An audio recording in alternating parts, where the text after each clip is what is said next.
예, 현직 대통령의 형사 재판을 멈추도록 하는 재판중지법 재추진 목소리가 여당 내부에서 다시 나오고 있습니다. 국민의힘에서는 법안 처리에 나서게 된다면 정권도 중단될 것이라고 경고하고 나섰습니다. 한편 대검찰청 국감에서는 이 대통령의 이른바 조폭 연루설 편지가 논란이 됐는데요. 관련 내용 포함한 정치권 이슈들 박성민 전 더불어민주당 최고위원, 박민영 국민의힘 대변인과 함께 짚어보겠습니다. 두 분 어서 오십시오. 안녕하십니까. 예, 제가 말씀드린 것처럼 이 민주당 일부 의원들 사이에서는 지금 대통령의 재판 중지법에 그러니까 대통령의 형사 재판을 중단하는 이 재판 중지법에 대해서 이 부분을 다시 좀 추진하자라는 목소리가 나왔습니다. 일단 민주당 지도부에서는 이제 당 차원에서 하는 건 아니다라고 이야기가 나오고는 있는데. 그럼 뭐 앞으로의 추진 가능성에 대해서는 저희가 뭐 아예 없다라고 보면 되는 겁니까? 그러니까 현재로서는 뭐 지도부 내에서 논의된 바도 없다라는 취지인 거기 때문에 이제 좀 갑자기 좀 얘기가 재개가 됐다라고 봐주시면 될 것 같고요. 앞으로도 뭐 당론으로 채택되거나 구체적인 이 통과의 타임라인이 정해질 것이다 이렇게 보기는 어려울 것 같습니다. 그러니까 지금 상황에서 결국에 이 발언이 나오게 된 거는 일종의 좀 문제의식이 다시 작동이 됐던 걸로 보여요. 그러니까 이번 국감에서 서울 고등법원장이 이제 이 대통령의 재판 그 재개 가능성에 대해서 묻는 야당 의원들의 질의에 대해서 이게 여러 가지 찬반의 의견이 있는데, 그러니까 재판이 그대로 진행이 될 수도 있다라고 보는 시각도 있고, 아니다 대통령이 취임한 뒤부터는 정지가 된다라고 보는 시각도 있는데, 어떤 재판 재개 가능성을 주장하는 쪽의 의견에 따르면 이론적으로 가능하다라는 취지의 답변을 내놨기 때문이거든요. 근데 결국에 이 질의를 한 야당 측에서도 결국에는 이 대통령의 재판을 재개해라라는 일종의 정치적인 압박을 준 것이기 때문에 여기에 대해서 일각에서 법원장 일각에서 이론적으로 가능하다라는 취지가 나온 것 자체에 대해서 좀 경각심을 갖자라는 취지에서 주장이 나왔다라고 봐주시면 되겠습니다.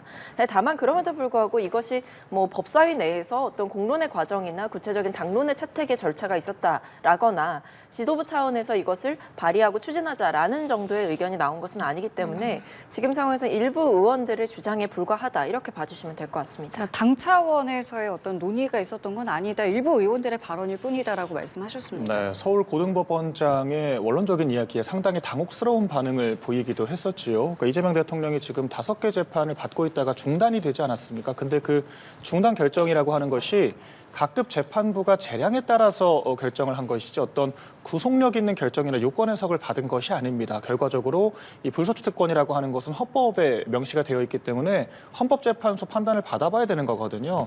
아직 그 이전 단계이기 때문에 각급 재판부가 재판을 재개하겠다라고 판단하면 얼마든지 이루어질 수 있다라고 하는 겁니다. 그런데 그 단초 역시 민주당이 지금 과도하게 사법부를 압박하고 있기 때문에라고 저는 생각을 하거든요. 사법부가 이재명 대통령을 배려했다라고 지금 보는 것이 맞습니다. 왜 그러냐면 헌법상으로는 다툼의 여지가 있지만 아무튼 국민들의 선택을 받아서 대통령의 당선이 됐기 때문에 법적 안정성을 지켜주기 위해서 재판을 중단을 시킨 거거든요. 그런데 반대로 그렇게 집권한 이재명 대통령은 사법부를 지금 집중적으로 농간을 하고 있잖아요. 본인이 직접적으로 이야기를 하는 걸 넘어서 뭐 특정 뭐 반헌법적인 그런 법률에 대해서 문제가 없다라고 직접 이야기를 한다든지 실제로는 대통령실에서도 대법원장 사퇴에 대해서 원칙적으로 공감한다라고 하는 등의 부적절한 발언들이 나오지 않았습니까? 그렇다라 그러면 사법부 입장에서도 원칙으로 돌아갈 수밖에 없다라고 하는 이야기를 하는 거죠. 그리고 민주당 입장에서는 지금 배임죄 폐지를 비롯해서 5개 재판을 다 면소하기 위한 여러 가지 단발적인 법안들을 추진하려고 하고 있지 않습니까? 그런데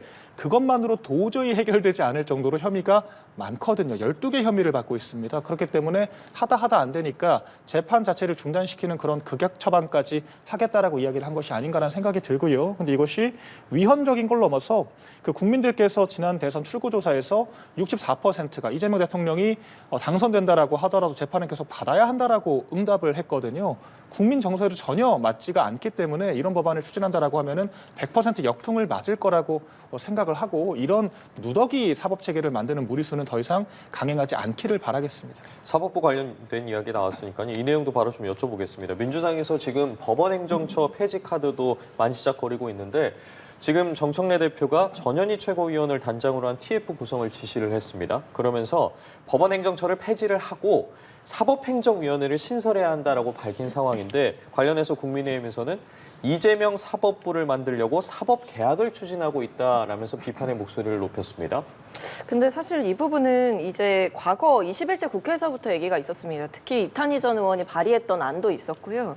그러니까 이게 양승태 전 대법원장 시기에 재판 개입 의혹, 이른바 이제 사법농단 사건을 계기로 해서 어떤 이 법원행정처의 폐쇄적인 운영과 이 법원행정처가 갖고 있는 지대한 영향력이 판사들의 독립과 이 사법부의 신뢰에 크나큰 영향을 미쳤다라는 점에서 이 부분을 근본적인 사법부의 구조개혁 안으로 봤던 겁니다.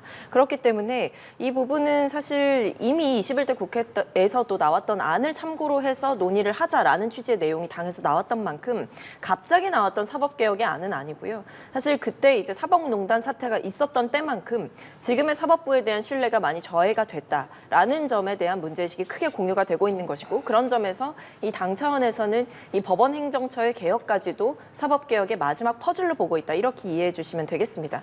결국 이 법원행정처라는 게 어떤 판사들의 인사라든지 행정이라든지 전반적인 부분에 있어서 권한을 직접적으로 행사하는 단위이니만큼 여기에 대한 직접적인 개혁 없이는 이 법원 내부의 폐쇄적인 운영이나 조직에 대한 근본적 개혁이 어렵다면 결국에는 진정한 사법부의 신뢰 회복은 있을 수가 없다라는 점에 대해서 다시 한번 짚는 차원이기도 합니다.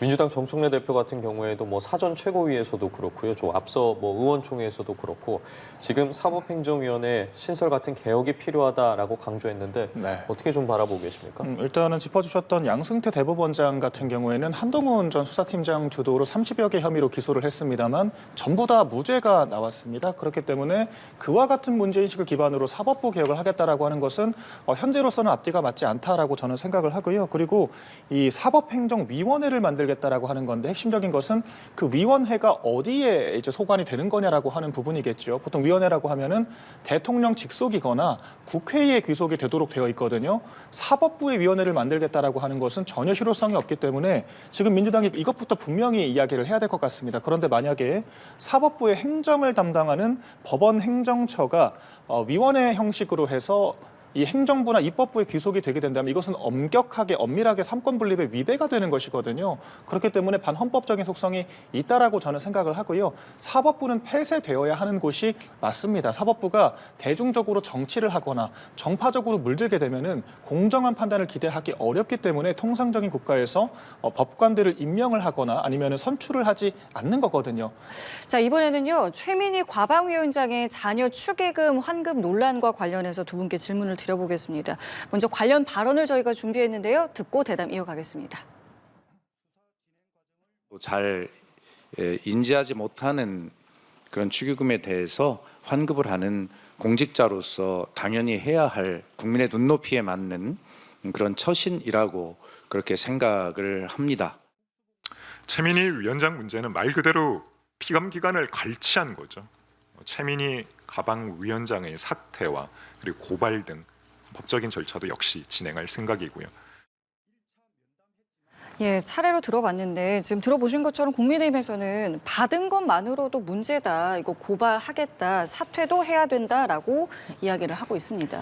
근데 뭐 이제 지금 보면 본인의 결혼식은 사실 아니었고 이제 자녀의 결혼식이었고 뭐 국정감사 기간이라든지 이런 여러 가지 바쁜 시간들을 보내셨잖아요. 근데 그 과정에서 들어왔던 축의금들을 이제야 살펴보고 있다라고 이야기를 하고 있고, 근데 그 과정에서 피감기관이나 아니면 좀 너무 큰 액수의 금액이라든지 아니면 기업 관계자들한테 받았다라고 볼 수 있는 그런 금액들은 이제 전액 이렇게 돌려주고 있는 절차를 밟고 있는 것만으로 이 부분에 대해서 어떤 법적으로 문제를 삼을 수 있는 근거는 저는 충분치 않다라고 생각을 합니다. 오히려 이 부분에 대해서 지금 여러 가지 비판이 제기됐던 결혼식이었던 만큼 뭐 국감 기간 중에 했던 결혼식이다, 혹은 국회 안에서 했던 결혼식이다, 이런 여러 면에서의 비판이 제기됐던 만큼 이런 축의금 문제에 있어서 추가적인 논란을 빚지 않도록 정리를 하는 과정을 거쳐가고 있다라는 것은 오히려 자정작용을 하고 있다라고 볼 수 있는 부분이 있다라고 생각을 하고요. 문제의 소지가 없도록 하는 것을 문제의 소지가 있다라고 얘기를 한다면 사실 문제 제기는 저는 끝이 없을 거라고 생각을 합니다. 애초부터 그 결혼식에서 누구에게는 받고 누구에게는 받지 않고 이렇게 할 수가 없는 현실적인 한계를 고려해 볼 때 후회라도 지금 상황에서 부적절한 금액이나 부적절한 대상으로부터 들어왔던 부분을 반환하는 것은 지금 최민희 과방위원장 선에서 할 수 있는 최선의 조치다, 이렇게 보이고요. 사실 국회의원들도 그렇습니다. 이제 이제 후원금을 받았는데 후원금을 받았을 때 그것이 이제 문제의 소지가 있는 금액이 되거나 아니면 그 대상 자체가 후원금을 낼 수 없는 경우에는 사실은 그 부분을 돌려주기도 하고 바로잡기는 하는 절차들도 있거든요. 그런 부분들을 고려해 볼 때 이제 먼저 나서서 이런 문제될 수 있는 소지를 바로잡는다라고 하는 것 자체로 저는 의미가 있다라고 생각하고 이 부분에 대해서 돌려줘도 문제고 돌려주지 않아도 문제다 이런 식으로 비판을 한다라고 한다면 이 문제 제기는 결국 최민희 위원장을 비판을 위한 그저 비판이다. 그러니까 반대를 위한 반대다 이렇게 보입니다. 예. 만약 그런 논리라고 하면은 김건희 여사도 받았던 뇌물 돌려주면 무죄가 되는 건가요? 그렇지는 않잖아요. 받은 것 자체가 문제라고 하는 것이고요. 핵심적인 거는 총체적으로 거짓말을 해왔다라고 하는 겁니다. 최근에 여러 가지 이제 과거 사건들이 발굴이 되고 있는데 최민희 위원장이 작년 9월 26일 딸의 SNS에 결혼식 웨딩 사진을 찍은 그 게시물에 직접 댓글까지 달았습니다. 두 사람 너무 예쁘다고. 댓글까지 달았던 엄마가 결혼식 날짜를 몰랐다라고 하는 것이 과연 믿을 수 있는 그런 사실관계일까요? 전혀 그렇지가 않다라고 하는 거고 심지어는 그 신용카드 링크까지 걸려 있었던 모바일 청첩장 저희 야당과 언론이 지속적으로 지적을 했습니다. 부적절하다라고 했음에도 불구하고 바로잡지 않았죠. 고의성이 다분하다라고 하는 거기 때문에 여기서부터 문제가 되는 것이고요. 지금 어제 언론에 나왔던 것이 금액이 직접 찍혀서 나왔습니다. 그러니까 이를테면 뭐 야당 대표에게는 얼마, 뭐 피감 기간 어디에는 얼마 그런 식으로 나왔는데 김영란법에 위배가 되는 거거든요. 김영란법상으로 결혼식을 한다라고 했을 때 공적인 관계가 있는 기관에는 5만 원까지가 한도고요. 정말 십수년 이상 알고 지낸 친소 관계로 엮인 공적인 관계가 없는 지인들에게만 100만 원까지를 허용을 하고 있습니다. 그런데 그 무수한 피감 기관으로부터 많게는 100만 원 단위까지 축의금을 받았다라고 하는 것은 명백한 현행법 위반이기 때문에 이것은 고발 대상이 되는 것이고 저희가 고발 조치를 할 예정입니다. 그렇기 때문에 지금 민주당의 애처로운 궤변으로 옹호를 할 문제가 아니라고 생각을 하고요. 최민희 위원장은 지금 축의금 문제만이 아니라 본인의 감사위원장 자리를 이용을 해서 MBC 보도본부장을 나가라고 하는 그런 민원 처리까지 했거든요. 이건 월권이고 유용을 한 겁니다. 이런 복합적인 문제가 있기 때문에 최소한 과방위원장 자리는 내려놓고 물러나는 것이 이치에 맞다라고 저희 생각을 하고 있습니다. 알겠습니다. 이번엔 두 분과 부동산 대책과 관련해서 이야기를 나눠보도록 하겠습니다. 이규현 대통령실 홍보수석이 정부의 부동산 대책에 대해서 고육지책이었다. 일부 불편이 일고 있는 것에 대해서 송구하다는 입장을 보이면서도 현 시점에서 불가피한 정책이라고 했습니다. 정책 발표에 어쨌든 첫 대통령실의 유감 표명인데 어떻게 들으셨는지 궁금하고 뿐만 아니라 지금 이찬진 금감원장도 그렇고요. 이혁원 금융위원장도 그렇고 두 금융당국 수장도 고개를 숙인 상황입니다. 네, 일단 고위공직자들의 발언들이 이제 국민들의 정서와 동떨어진 이야기를 하거나 아니면 부동산 정책에 대한 평가가 이뤄지기도 전에 이 고위공직자들의 인식 자체가 좀 문제인 것 아니냐, 혹은 뭐 정책과는 정반대로 가는 삶을 살고 있는 거 아니냐, 이런 비판에 대해서는 저는 충분히 받아야 된다라고 생각을 하고, 여기에 대해서 그렇기 때문에 고위공직자들이 직접적으로 사과를 하고 뭐 다주택자라고 비판을 받았던 사람 같은 경우에는 직접 한 차례만 남기고 이제 처분을 하고 이런 모습을 보이는 것은 필요한 조치다라고 생각을 합니다. 근데 어떤 고위공직자들의 처신이나 발언이 문제인 것과 별개로 대책 자체의 필요성은 있었다라고 보는 것이, 결국에 지난 3월의 선례만 본다라고 하더라도 이제 서울 강남 3구와 용산에 대해서 토지거래 허가구역을 재지정한 후에는 해당 지역의 전세 이 가격 자체가 안정되는 그런 효과를 봤던 그런 경험도 사실은 우리가 있었습니다. 그리고 오세훈 시장이 이 토지거래 허가제를 이제 번복하는 일이 생기면서 갑자기 집값이 들썩들썩했고 또 그 뒤에 이제 집값이 좀 불안정했다. 이러면서 결국에 토지거래 구역을 자체를, 허가 구역 자체를 좀 재지정하는 일이 있었던 거거든요.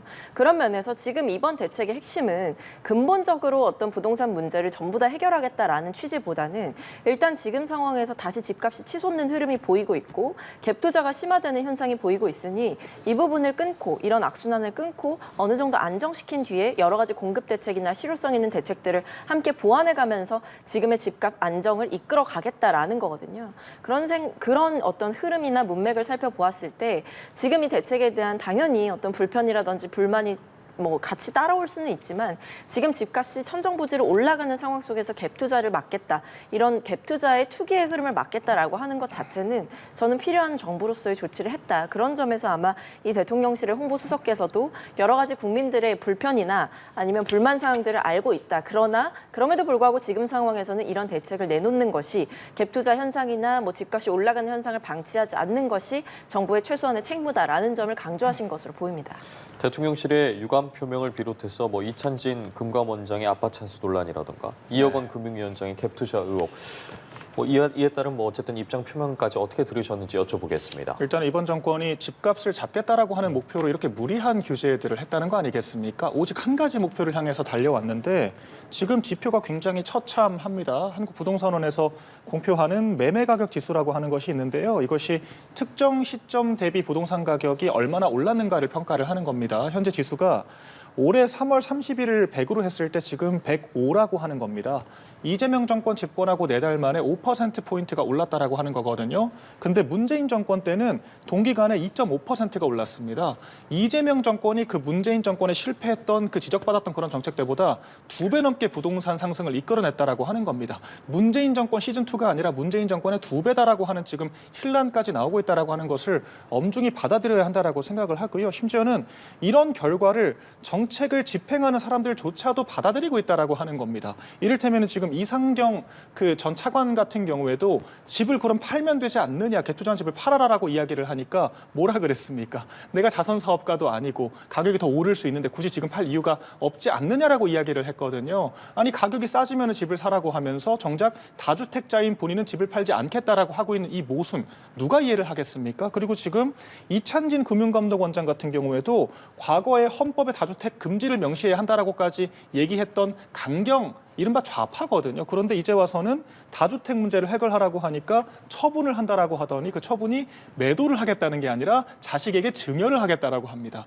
가격이 오른다라고 하는 쪽에 베팅을 하고 있기 때문에 자녀에게 증여를 하거나 가격이 오를 때까지 기다리는 거 아니겠습니까? 본인들은 가격이 오른다라고 생각을 하면서 국민들께는 가격이 떨어질 거니까 집 사라라고 얘기를 참아라라고 이야기를 하면 이런 것들 자체가 당사자성에 어긋나고 내로남불이라고 하는 거죠. 그렇기 때문에 이 정책을 신뢰할 수가 없다라고 하는 거고 저희가 단순히 도덕성 문제를 지적하는 것이 아닙니다. 본인들도 믿지 못할 정책을 국민들께 믿으라고 할 수가 없기 때문에 총체적으로 잘못됐다라고 평가를 하는 것이고 부동산의 굴레에 갇힌 이 민주당이 어디까지 잘못된 방향으로 갈까 굉장한 우려가 되는 상황입니다. 알겠습니다. 자, 그리고 국감이 진행이 되고 있죠. 대검찰청 국감에서는 이재명 대통령의 이른바 조폭 연루설 편지가 도마 위에 올랐습니다. 관련 발언도 준비를 했는데요. 듣고 대담 이어가겠습니다. 그때 대검에서 바로 잡아줬다면 사실상 대통령 후보가 대통령이 바뀔 수도 있었던 그런 사안이라는 겁니다. 후배 검사들이 정말 공들여서 해놓은 이 수사를 민주당에서 완전히 다 조작 수사다, 날조 수사다 이렇게 지금 뒤집으려고 하는. 그러니까 지금 민주당에서 이야기하는 게 이게 이번 대선이 아니라 지난 대선입니다. 지난 대선을 앞두고 이재명 후보 측에 이제 뭐 조폭에서 뭐 돈을 줬다 뭐 이런 어떤 편지에 관해서 검찰이 조작인 줄도 알면서도 이거를 이제 발표를 미뤘다라고 지금 이야기를 하고 있는 건데 이 얘기가 왜 갑자기 지금 나오고 있는 거고 민주당에서 하고자 하는 이야기는 그럼 어떤 겁니까 지금? 그러니까 일단은 이제 국정감사 기간에 이런 이야기가 나왔다라고 볼 수가 있을 것 같고요. 이 대검 문서감정실에 근무했던 이 비공개 참고인에 대해서 질의를 했습니다. 근데 이 조폭 연루설을 뒷받침한다라고 불렸던 그 편지에 대해서 분명히 이쪽에서는 이 조작이 됐다. 특히 이재명 대통령 당시 이제 후보가 연루됐다라고 볼 수 있는 그 결정적인 대목이 위조가 됐다라는 점을 이야기를 했는데 결과적으로 보면 대검에서는 이 편지가 조작됐다라고 봤지만 결과적으로 대검의 수뇌부에서는 이 부분에 대해서 이제 판단을 유보하는 그런 결정을 했다라는 겁니다. 그래서 대검 문서 검증 그 현장에서 이제 실무를 뛰었던 사람들이 검증을 해봤을 때 이것은 조작이 됐다라고 했는데 결정적으로 이 부분에 대해서 판단을 미뤘다라고 하는 것은 결국에는 이 대검이 특정한 목적을 가지고 특정 대선 후보에 대해 대해서 불리한 내용들을 빠르게 판단해주지 않고 혹은 정리해주지 않고 일부러 시간을 끌었던 것 아니냐. 결국에 판단을 유보했다라고 하는 것은 이것이 진짜일 수도 있고 가짜일 수도 있다라는 이 판단의 여지를 남기는 대목이기 때문에 특히 대선 기간에 이런 의혹이 불거졌음에도 불구하고 확실한 결론이 나왔는데 이 부분을 발표하지 않았다라고 한다면 결국 이것은 대검이 특정한 목적으로 특정 후보를 당선시키지 않을, 그러니까 당선에 있어서 저해할 만한 요소들을 방치했거나 의도적으로 유보했다라는 점을 볼 때 개입했다라는 점을 지적하고 싶은 것 같습니다. 지금 말씀하신 것처럼 결국에는 민주당에서 하는 이야기는 검찰의 대선 개입 아니냐라는 네. 것이거든요. 어떻게 좀 봐야겠습니까? 일단 사실관계 자체가 맞지 않습니다. 당시에 감정위원들 사이에서도 해당 조폭 연루설의 그 편지 자체가 조작됐는가 아닌가에 대해서 이견들이 있었습니다. 합일된 의견이 나오지 않았기 때문에 공표할 수가 없던 상황이었던 것이지 합일된 의견이 있음에도 불구하고 의도적으로 숨겼다라고 하는 것 자체가 지금 사실관계가 맞지 않다라고 제가 좀 짚어드리겠고요. 지금 민주당이 결과적으로 사후적인 대선 불복을 하고 있는 겁니다. 그 당시에 검찰이 이런 사실관계를 밝혔다라고 하면은 이라고 전제를 하면서 그럼 이재명 대통령이 당선됐을 거다라고 이야기를 하고 있는 거잖아요. 그런데 이런 논리의 맹점이 뭐냐면 그렇기 때문에 바로 허위사실 공표죄를 강력하게 처벌을 하는 겁니다. 이재명 대통령이 당시에 백현동 사업 같은 경우에 국토부의 협박을 받았다라고 이야기를 했고 그다음 특정 관계자를 모른다라고 이야기를 하면서 국민의힘이 제시한 사진을 조작됐다라고 주장을 했거든요. 그런 것들 자체가 허위사실이라고 하는 것이 지금까지의 재판 과정을 통해서 밝혀졌습니다. 그럼에도 불구하고 이런 사실관계가 드러나지 않은 상태에서 국민들께서 이재명 대통령의 말을 믿고 표를 준 사람들도 있을 거 아니겠습니까? 이런 게 바로 투표 교란인 거거든요. 그렇기 때문에 과거 레드카드를 받았던, 그러니까 도핑을 하고 그 선수 자격으로 나왔던 사람들이 걸리게 됐을 때는 다음 선거나 다음 그 챔피언 선거에는 못 나오게 하는 것이 당연한 것인데 지금 그런 재판 결과를 받지 않은 상태에서 또 후보로 출마를 했기 때문에 저희가 대단한 문제라고 지적을 하는 거 아니겠습니까? 그런 것들에 대해서는 문제가 없다라고 옹호를 하면서 이런 사실관계 한두 개 가지고 그 어설프게 비틀어서 이런 것들만 공표됐다라고 해도 결과가 달라졌을 수 있다라고 하는 것은 엄연한 억지라고 저는 생각을 합니다. 알겠습니다. 오늘 두 분 말씀은 여기까지 듣겠습니다. 지금까지 박성민 전 더불어민주당 최고위원, 박민영 국민의힘 대변인과 함께했습니다. 두 분 고맙습니다. 감사합니다.